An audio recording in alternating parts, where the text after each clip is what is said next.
Hi, my name is Josef Mejido. I'm with the Office of Research and Project Administration at the University of Rochester. Just want to briefly go over a few types of agreements that we handle within our office.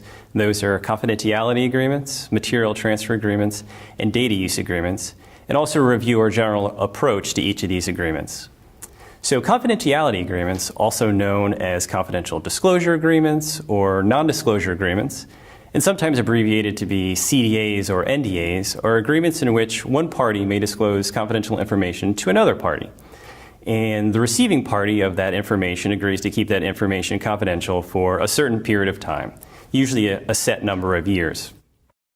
And then with CDAs, we may have a one-party CDA where only one party is disclosing confidential information, or we may have a two-party CDA where both parties are mutually exchanging confidential information, or it could be a multi-party CDA where there's multiple parties exchanging confidential information.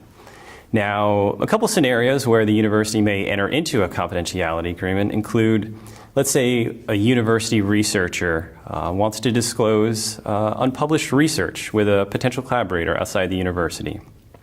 Or a university researcher would like to discuss innovative research ideas with someone outside the university. Or a scenario in which we would be potentially receiving confidential information from another party is where a university researcher may want to evaluate a potential clinical trial.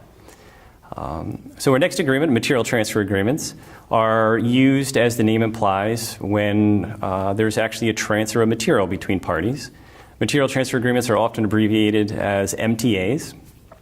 And with MTAs, they're often used for the transfer of biological materials, often also with chemical materials, and can also be used for a variety of other materials as well. And then data use agreements, as the name implies also, are used to transfer data between parties and is often abbreviated as a DUA. With data use agreements, all depending on the terms, we may be transferring data that is de-identified or proprietary information or anonymous data. And at the other end of end of the spectrum, we may be transferring data that is from human subjects and is protected under HIPAA. Now, with each of these different agreements, we individually negotiate the terms and we review and revise them or draft the terms individually based on each specific scenario. And so some of the specific terms that we pay particularly close attention to are terms about publication rights, terms about intellectual property. So whether there's intellectual property that's already been developed or intellectual property that there's an expectation that IP may be developed. We also look for terms about export control, so whether the information or material is export controlled, and that's important for us to know. We also look to see how long the agreement should be, if the material should be or could be modified, or if the material may be incorporated with other material that we receive from another organization, or if the data, if we're allowed to incorporate that data from other data that we receive from other organizations. And so it's important to have the big picture for each one of these agreements as we're negotiating them. Because in summary, with each of these agreements, as we're individually negotiating the terms, we're truly individually tailoring each agreement to fit each specific situation.